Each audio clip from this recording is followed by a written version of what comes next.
Hey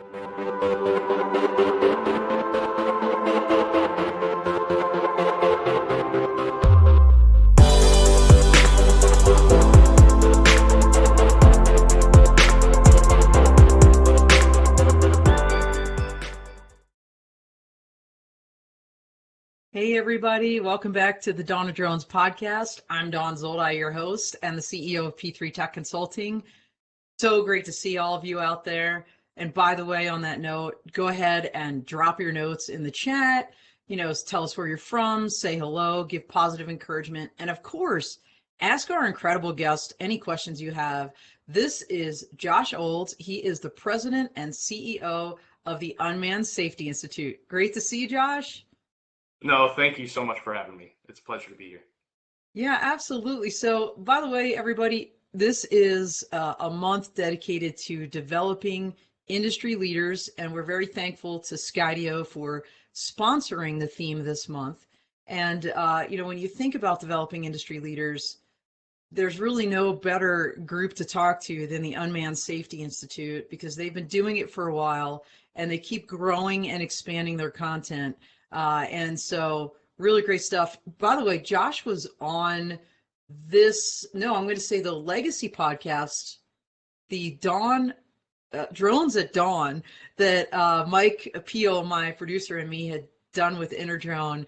And so check out that back episode. And we're going to kind of catch you up and talk about how USI has grown really over the past year and a half. But before we do that, Josh, why don't you just kind of give a little bit of background? I know you come from a really rich background of manned aviation, crewed aviation, kind of military ops with remotely piloted aircraft in the Indian Ocean, if I recall correctly. And then, of course, education as well with Embry-Riddle. So walk us through that journey. Yeah, I've been blessed with a really unique background in different facets of traditional aviation. The past decade have been spent in really commercial centric. I started with DoD training. I flew anti-piracy ops with remotely operated helicopters. This was in the Indian Ocean. And so fast forward, I came to the U.S. I taught as faculty in a U.S. program at Embry-Riddle. And just a combination of those experiences is really what generated this concept of Unmanned Safety Institute. Really this idea of there are many parallels between aviation and remotely piloted technology, but there's a lot of differences as well. And there's a lot of new skill sets that are needed to really grow that facet of the workforce. And so, fast forward, I flew, I operated, I maintained. I'm an A&P mechanic, so I fixed the aircraft, did a lot more fixing probably than flying. And so it's just been a really neat combined experience to be able to continue to share that and teach that into the up and coming workforce. Now, there's a key word in the title of your company that I think obviously applies across all of aviation, and it's safety. So tell us, what inspired you to create USI? What aspects of safety, in other words, what inspired you to create it? So, safety is one of those terms from a business perspective. It's safety, right? It's very supportive, empowering of organizations that need it, because what safety allows for is the ability to create scalable, sustainable, and repeatable operations. And what safety does is, again, you got to be careful with safety because you can go overboard. You can have more safety than production. And so it's a happy balance between your safety processes, your procedures, your risk assessments, your training, your, all the different components that go into safety, and the production that you're doing with that technology, what you're using that technology for internally. And that's the ROI. That's the make money, the save money, reduce hazard hours. And so safety plays into all of that, whether it's the organizational pillar, or it's the personnel pillar of the organization, or the technology. Safety is going to play into every one of those tiers. Yeah, absolutely. So I believe you created USI in 2015. And so tell us kind of, the original focus, if you will, of of the company when you created it back then? So the original focus, back in 2015, this was just pre Part 107, and Yeah. 107 came out and in a lot of ways put a bit of an envelope around the industry. And so when you look at the industry today and you look at the regulations, I mean, the technology has been around for decades, many decades. The DoD has been successfully using, remotely piloted aircraft for years. And so when you look at, USI's original focus, it was all about deploying complex technologies in complex ways because there were many new skill sets, automation management, trend analysis. There was many skill sets that were not, um, I would say, taught in traditional aviation. It was a different kind of skill set, very heavily computer oriented, and I often attribute it to computer technology in the 90s. It was basically deploying a new type of technology into organizations, and folks had to learn new skill sets. And so USI was really there to kind of look at that remotely piloted technology and say there's a process, there's a pathway to ensure that the individuals, that this isn't just going to the local store and buying an aircraft off the shelf and deploying that in a commercial setting. There's risk, there's liability in deploying Group 1 aircraft, not as much as maybe deploying Group 2, Group 3 aircraft, but being able to educate those hazards that do exist, those safety considerations, those organizational training considerations, being able to create so back in 2000, this was 15, being Right. able to create a scaffolded approach to how training was done, how an organization deployed this technology, it helped lay foundations from which organizations could grow with that technology. And so that was our original push back in 2015. That's when we created the certification structure for standardizing the pilot corps. At that point in time, we were also focusing on organizational standards. So, what does an organizational need to deploy this technology at scale? And so that was the original focus back in 2015. And thankfully, safety is safety. And we've been able to build upon that, over the last 7 years. You use a term that not everybody may be familiar with because it's kind of military oriented, right? The Group 1. So when you think of these group aircraft, Group 1 are the very small, or it's small UAS, what you think of for Part 107, right? And It's 20 point pound and under. exactly. Yeah. And then the threes, fours, and obviously the largest is Group 5. When I was at Air Combat Command, we were kind of the functional manager, if you will, for the Group 4s and 5s, the really big ones like the Predators and the Reapers. So the other thing I wanted to kind of jump on that you said, Josh, is you mentioned early on kind of all of these different facets, all of the different stakeholders, if you will, and you just mentioned a couple now. So when you grow your program, you focus on, let's just say you have a corporate branch, if you will, an organizational branch. You have, things for the individual pilot that might be out there. And then, I think over time, just given your background, it made a whole bunch of sense. You developed this academic kind of branch, educational branch. So let's maybe walk through those a little bit and let's talk about the individual one first, because I know we have a lot of fans out there that are individual pilots that watch this show, and I'm sure they're eager to know, like, what's in it for me? What does USI bring to the table that I can, kind of benefit from? Sure. So one of the key approaches to really the structure from an industry certification, that individual credential, and this was for the remote pilot, this was for the maintenance technician. They're safety oriented. It was meant to provide a backdrop in the technology, in the electromagnetic spectrum, different kinds of antennas, different. I mean, there are so many different kinds of technologies in the marketplace. They all have their different human factors. The human machine interfaces are different, and so what we tried to do was lay out a general knowledge to say, look, as a workforce, as employers inside of the industry, it's really important to understand what your people know, how they've been trained, and how they've been standardized. And so it comes down to education, knowledge, what do you know? And then also how do you perform? How can you fly? Do you know how to follow checklist procedures? Do you have the psychomotor skills? And so as individuals, the programs were meant to take somebody and standardize through third-party proctoring. So we use a third-party proctor to assess the knowledge components. of operating, and then the skill set components through simulation and live flight training, to ensure that you have the skill sets that when you go out and fly, you're being safe. You're mitigating the risk as much as you possibly can on site.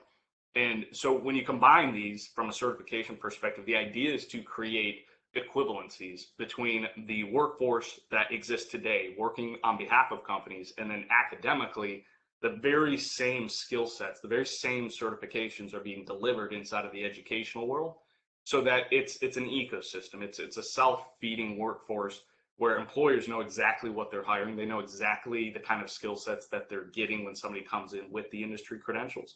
And that Right. was really what we were building in 2015, was a model that says, look, there's many levels of operating. You know, we look at the aviation world.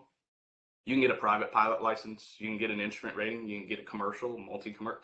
There's a whole lineup of different complexity. You can get type ratings on Right. aircraft, but you look at the remotely piloted world, you have the remote pilot cert, right? In that alone, it's a good start. It's a foundational type of program, but we wanted to build upon that, to continue building upon the professional skill sets that someone needs to fly on behalf of big corporations that are mitigating and really wanting to manage that liability of deploying aviation assets, when maybe they've never flown aviation before. I mean, this could be their first flight department, or this could be an organization with a corporate flight department, and they want to create those equivalencies between what it takes to build, operate, and scale an aviation, even though it's remotely piloted aircraft department within these organizations.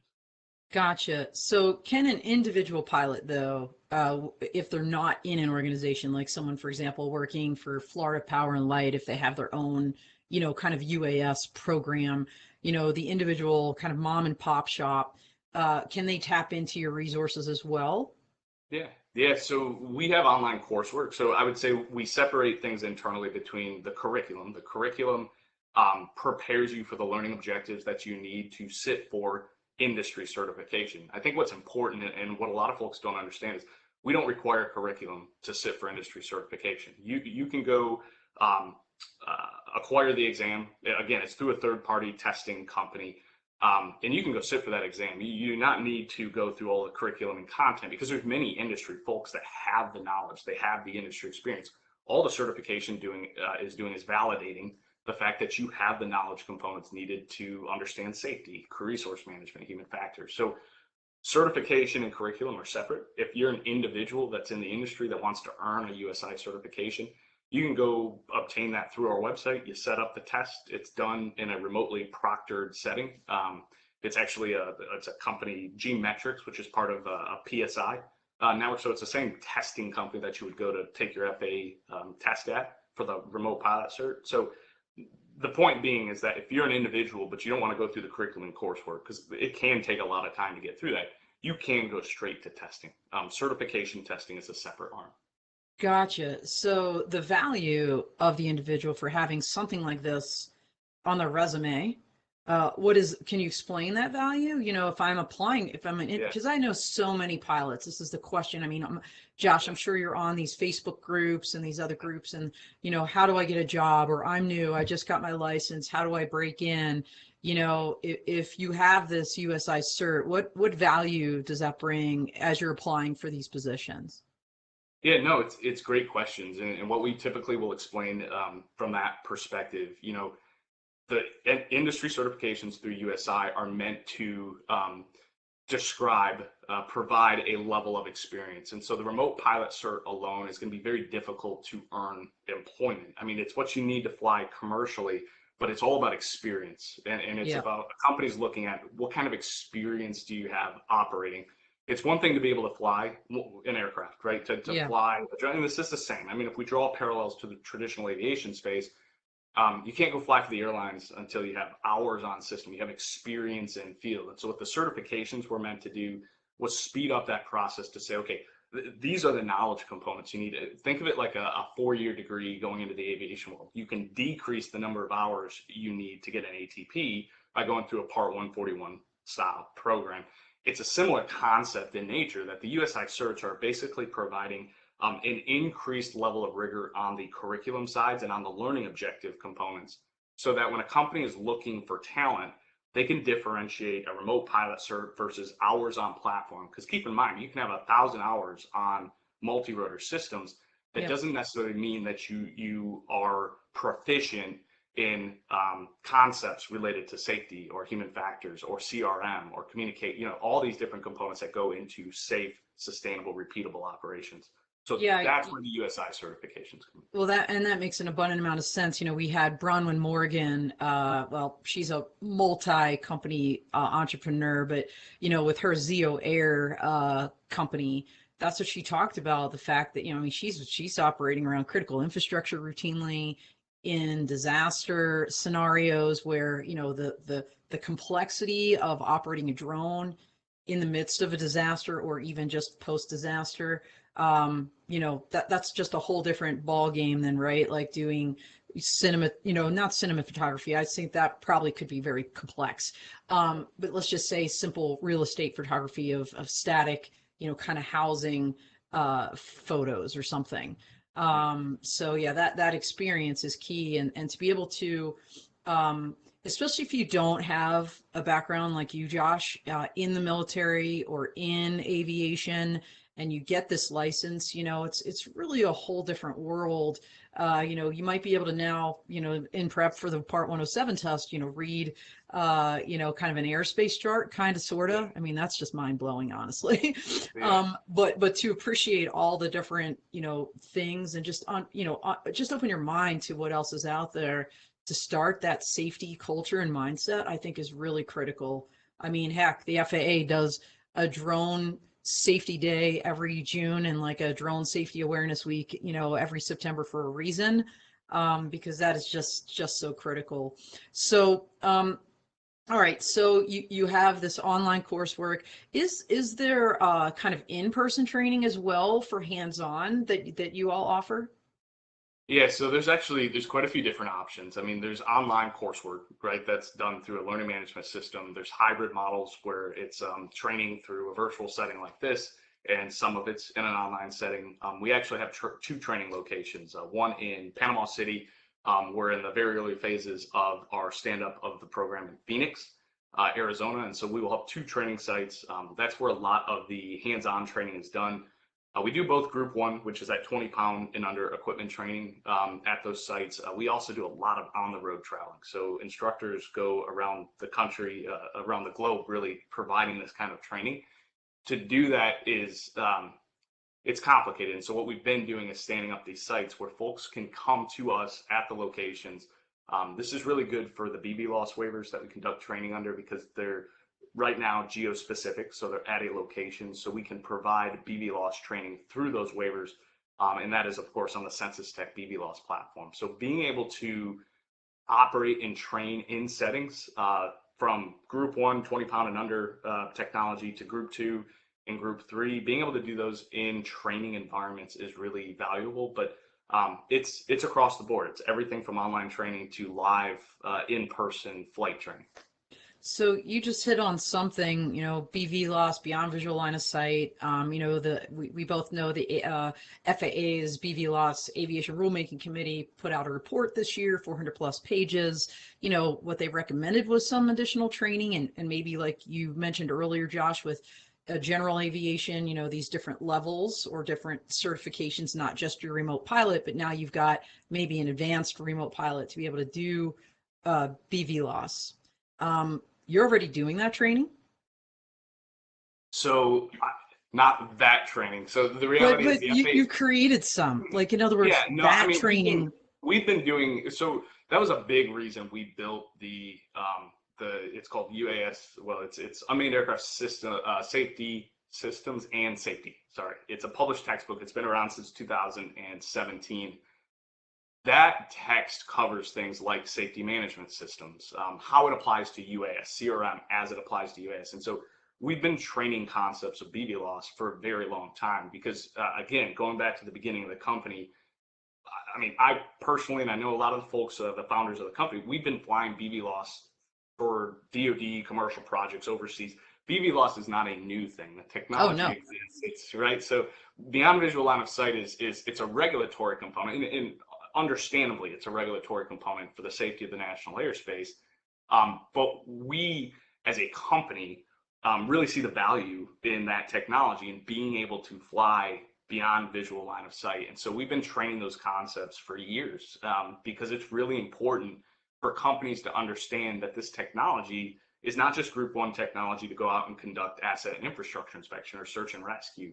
This technology has so much more capability, and we're seeing this in the industry today with the Part 135, the package deliveries, the medical deliveries, Right. the advanced air mobility space, right? So we're looking at the industry kind of unfolding, and a big component of this is regulatory. But to your point, the BV Loss Arc, they talked about training, they talked about extended visual line of sight sort Right. of operations in contained areas.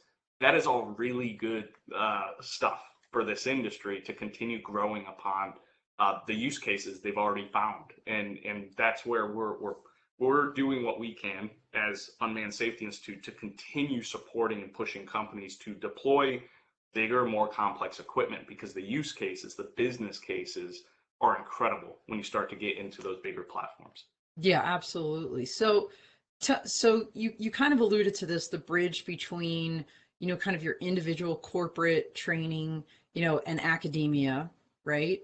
So let's use the term that is so often used in workforce development, which is kind of pipeline. Um, talk to me about your pipeline concept, where you're trying to bridge those worlds of getting students, for example, and whether they're in a four-year college, a community college, even a high school, and bridging them into industry. What, besides the actual certification programs, what other things do you offer? Is that what the Unmanned Connect is on your website? Tell us a little bit about that. So the industry certifications are the first step. That's part of the standardization. Programs we were putting into senior year of high school back in 2015 are now being pushed down into middle school. And we've got 12 and 13-year-olds completing safety level 1, which to me, That's that's part awesome. 107 content too. It's crazy to see. And you look at this from an industry, Microsoft, they did the same thing, where it started as senior level courses that just got pushed all the way down into elementary. You're learning Microsoft Word in elementary school. Oh yeah. It's amazing, right? And so the same thing's happening with this industry. And so when you take a look at the pathway, from high school into a 2-year or 4-year college, or into that 4-year college degree, there's a lot of career paths. It's not all about piloting. Piloting No. is certainly a big component of it, but there's technician, there's business development, there's software engineering. There are so many jobs that exist related to this field. And so Unmanned Connect was created to start connecting employers that needed talent. They needed talent streams at different levels. And this is why I talk about Group 1 and Group 2, Group 3. They're different skill sets. They're completely different training environments, because the complexities are different. The level of risk that's being taken on is different. And so at a stage 1 level, Group 1 technology, the education and training that's done there is lesser than at stage 2, which is that Group 2, Group 3. And it's just leveled out to say, look, you need more training to understand what the capabilities of a BV loss platform are going to look like. Because you need to have a really good idea of how the electromagnetic spectrum works, how you're communicating with that aircraft downrange. You need, there's, tangential, there's the aircraft, there's the environment you operate, but then there's the environment in which you're operating, is the GPS system. It's, if you're operating, on some sort of 5G network or other type of connection for command and control, you need to understand how that aircraft is going to respond if it loses command and control, because that is a common thing inside of the BV. Okay, so all of that to say that the Unmanned Connect program is about connecting the dots between the type of talent or risk level that a company is taking on and the certifications coming out of either the high school environments or the collegiate environment. So go ahead. Well, yeah, I was going to ask, so how does that work? Like, so just say I take your level 1 cert, I attain that. Do I automatically go into your system, or is that like a additional, let's just say like subscription fee or something like that? It's an opt-in, so there's no cost for the program. I think it's really important to connect the dots. So this isn't it's not a funding program, but it's a introduction and connection program. So employers can sign up for the program, and what that does is if a student says, "Yeah, I'm really interested in learning about what jobs exist," and this is part of the safety brief that comes out from USI every month, but we're basically sharing the job roles where folks are looking for safety certified pilots. If they're looking for stage 1 pilots, those that have opted into that program have first visibility of what those jobs are. They can go apply for them. So it's really just an introduction between the two parties to say, hey, company that's registered to be able to connect with USI certified pilots, here are the students that have opted in and are interested in jobs. And so trying to tie the dots between companies that are looking for talent pools and really not sure how to differentiate between one remote pilot from another that has the ticket, and connecting those dots inside of that Unmanned Connect ecosystem. So it's an opt-in program. There is no additional cost, but it's just about handshaking those components. Well, that's awesome. And same on the industry side then, those your industry partners or any company looking it can for be any company that's interested in hiring USI certified pilot can, there's a registration form on the website. They sign up for Unmanned Connect and they become part of that ecosystem so they can start pulling from that pool of students. And that pool of students right now, programs are across 40 states, over 300 high schools, there's 26 colleges, universities. It's become a really, actually, I love the program if you can't tell. I'm passionate about it because it's really exciting for us to see the growth of that program and just the connectivity that it provides. Well, and it's unique, Josh, right? Because there's a lot of other models out there where as a pilot, you have to pay a monthly fee, right? And then, a job is posted. Like this is, that's really cool that you're doing that for this industry for free. So if you're a company out there, go, I don't know why you wouldn't be signing up for this if you're looking for quality pilots. And then of course, if you're a pilot, take that cert and get into this program for free. You mentioned your industry brief. Is that what you just called it? Yeah, it's the monthly USI safety brief. It comes out every month. It talks about safety components in the industry. There's job postings from these companies that are looking for certified pilots, but that goes out to our our master contact list. Anybody that's interested in hearing about safety every month. So people can go on right now and sign up for this and get their monthly essentially newsletter from you guys. Yeah, and they then can do that straight through the website. There's a pop-up that comes up in the bottom left-hand corner, and they can subscribe to the safety newsletter that comes out every month. All right, very cool, very cool. And I know so we use that as part of safety promotion. Sorry, just to add to it, like it's part of the safety promotion pillar. Training.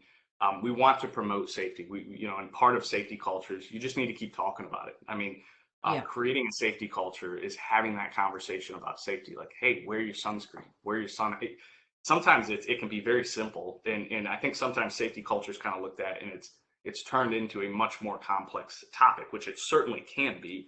But at very basic level, it's just about talking about safety. How can we make our operations more safe? How can we reduce hazards or mitigate hazards to our operations? And so that's what the safety brief's about. It's just talking about safety topics that are happening in the industry. No, that's really good. I'm actually trying to look something up real quick because we had Skywatch AI on here a couple months ago, and I wound up writing an article a little bit about it. Was Elad Shalev from Skywatch Insurance, and absolutely, like all of those accidents he's talking about, it was because a lack of safety. And part of that also is kind of weather, right? Don Bershoff was on here back in April, and that weather component is such a huge, has huge implications for safety. So I love that you're doing a continual education effort for everybody because, as you said, safety, it's not one and done. It never is. Right. It's an ongoing process. And every time you step outside to do an op, it's a whole new day, a whole new set of circumstances. And, you have to be on top of your game and always thinking about this, absolutely, to be safe. And we just want folks to be cautious, right? We want them thinking about, okay, I'm out in the field. I mean, I've had alligators pop up out of ponds while I'm flying in the middle. I mean, there's just crazy things that happen when you're out in the field. And so all we want folks to really recognize is that there's hazards that exist, and just be aware when you're going out into the field. Be aware that there's environmental factors, there's personnel hazards, there's Yeah.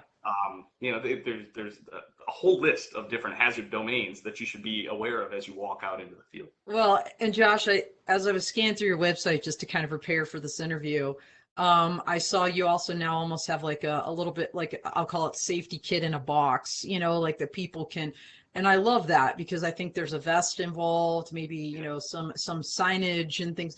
And I don't know if you and I talked about this before. I remember talking to somebody about this, like somebody needs to be putting that out because I don't know how many times, I hear, drone pilots complain about people coming up to them, disturbing them, but if you have, that kind of vest, if you've got, some signage and, so tell us about that little safety box and a kit that you have. Yeah, so the safety kit was exactly that. It's just a best practice. I mean, it's a safety kit that basically is the safety vest. It's a field guide to have on site. It's very simple stuff. At the end of the day, it's all about that distraction is a key to aviation. I mean, aviate, navigate, communicate, right? And being able to do that through a safety kit to say, look, if you have a visual observer, and that's part of the training environment too, but if you have a visual observer, that visual observer is keeping you as the remote pilot in command from being distracted. And you can do that with cones. You can do that with the safety vest that says do not disturb. They're going to disturb anyways when you're on site. Drones are cool. And so folks are going to come up to you. And so that safety kit was just a simple kit that we put together to say, look, if you need, if you're going out to fly and you need basic safety materials.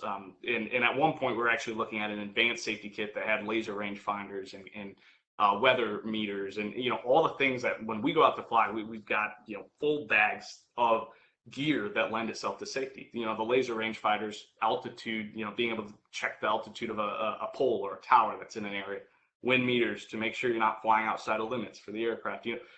Very simple things, but at the end of the day, it's what makes you cautious, and you need to have the tools available to make sure that you're addressing and mitigating the hazards that are part of operating in expeditionary environments.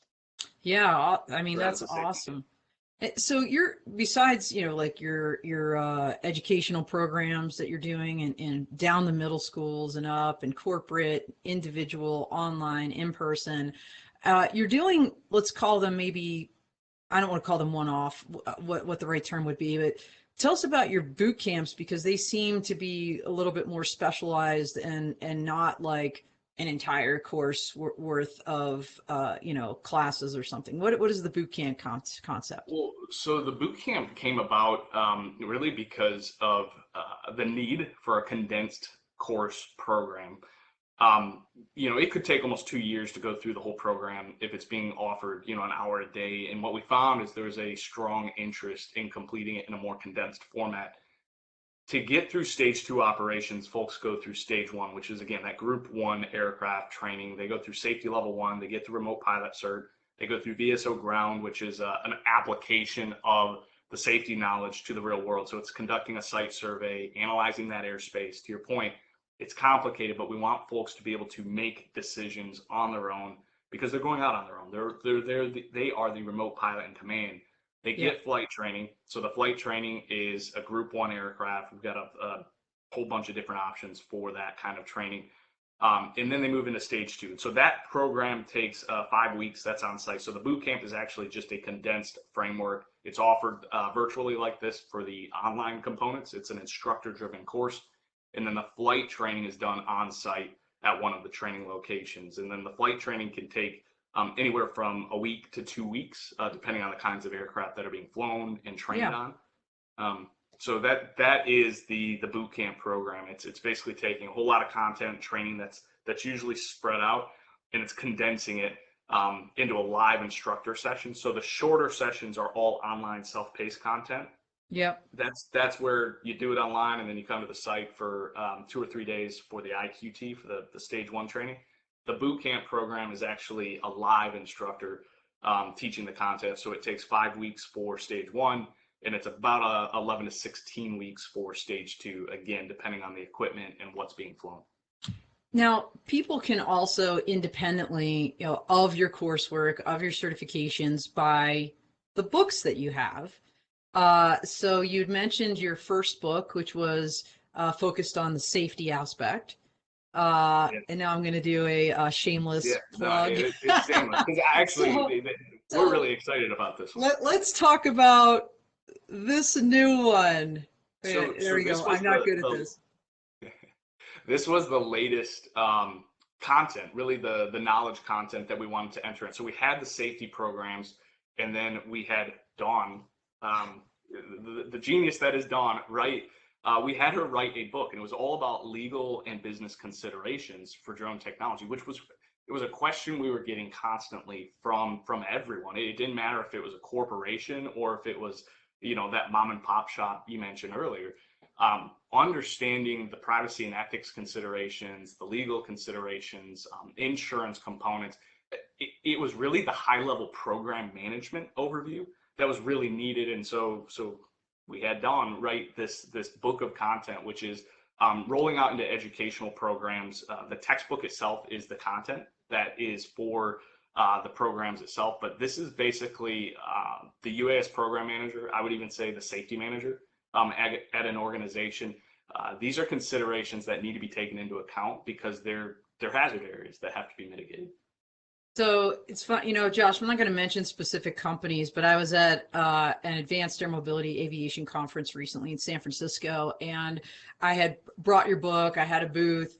I did a little raffle, right, to get people's business cards, and the excitement that was generated. People really wanted this book. Folks were throwing their cards in. I had people come up to me afterwards that had attended my Law Tech Connect workshop, which, by the way, USI was a proud sponsor of that workshop. So I appreciate everything you've been doing to support education across the board, including Law Tech Connect. We're going to be doing another one next year in May at AUVSI Exponential in Denver on May 7th. So I'm really excited about that. But one of the people that attended my workshop was at this one in San Fran, at this event in San Fran, and came up to me and said, every new person that comes to our organization, I make read your book. So they're using it as like, let's just say an orientation to unmanned aircraft systems and the whole, kind of ecosystem and how it works. And then I had another person, you're talking about program managers and corporate officers, and of course academia and students, but I had a person come up to me and say, I want to buy a bunch of these because I have communications officers in this field that I need them to read it to understand this. So I think you're getting order soon on that one. They just reached out to me yesterday for the link, and the link's on my website, P3 Tech Consulting, by the way, too. It goes directly to the USI site to get that book. It's not on Amazon. It's through USI, just like all of their books. But just great. I want to say my content is great. I think it is. Obviously, It is. I mean, what I can tell you again, Dawn is shameless here, and she has written a book that is really all encompassing. This was a really important, and I'm missing the term, but we needed this content because as an organization, and I would say supporting a big part of what USI is, supports organizations that are deploying, scaling programs. You don't know what you don't know, and at the end of the day, that's really the mantra as we move into this industry is you don't know what you don't know. And anytime we can enable industry to understand concepts that are maybe peripheral and not as important when you're just at the very beginning of times deploying one technology, but in order to create that repeatable and scalable operation, you need to understand the concepts that are in this book. It's 8 chapters. It covers a lot of really, really good content about, again, managing those risks that present themselves if you're capturing imagery, if you're capturing the likeness of somebody, privacy. I mean, so anyways, all that to say, we're really excited about the content. It's gotten really, really good feedback. Oh, good. I'm glad to hear that. And that's probably a great segue, Josh. I can't believe we're at the end of our time together here. But can you tell people how they can reach you? I know, you and Scott Liston and your team have been very visible at recent events. Where are you going next? and how can we otherwise find you? Yeah, so there's several ways. We will be at CUAV Expo in Vegas coming up here early September. We will be at NBAA. That's going to be in Orlando this year. That is in October, National Business Aviation Association. So we'll be at a lot of the conferences coming up. Also, reach out to us anytime. Our contact information, I believe, is on the site, but the info account at USI, info@unmannedsafetyinstitute.org. That's the quickest way to get in touch with whoever on the team you want to talk to, whether it's our director of training, me, Scott Liston's our executive director. We have educational support, we have commercial support. The team's really grown. We're pretty excited about the growth, because with growth comes growing pains, but we've just got an amazing group of people that it's all about empowering. It's supporting an industry. It's supporting the growth of the industry. So please reach out. Don't hesitate to contact any of us. No, that's awesome. I mean, the couple times I've seen, well, I think it was at AUVI Exponential last year, you had a giant van, like an Unmanned Safety Institute van. I saw people walking, I saw actually FAA people walking through it. You had all the books out, really great presence. So I'm glad to hear. I'm looking forward to seeing you in Vegas. I will be there as well. And MBAA, it's my first time I'm going this year. I'm really excited. I love that. Yeah, I'm going with Tony Drummond, from Prestige Air Group, Global Aero Management Group. And, this idea of getting general aviation to also conversely understand uncrewed aircraft systems. Man, what an opportunity that's going to be, Josh. And I think, my book, and of course the book you have, put out previously that you've had there for years. I think those are two great things that some of that crowd could really use to kind of get up to speed on, what is this thing all about? So really excited. We'll talk more offline about maybe how we can collaborate there. And I know you'll be doing a lot, and I'll be doing a lot, but love to see you. So last 30 seconds are yours. The floor is yours, Josh. What do you want to say in closing? No, well, look, I think above anything else, we're excited for the industry. There's a lot going on in the industry. We're seeing a lot more traction, companies looking to scale, movement into BVLOS, which, BVLOS in a lot of ways is that holy grail. So there's a lot of excitement around that. We have two verticals of the company, commercial and academic, and we're continuing to push both verticals forward.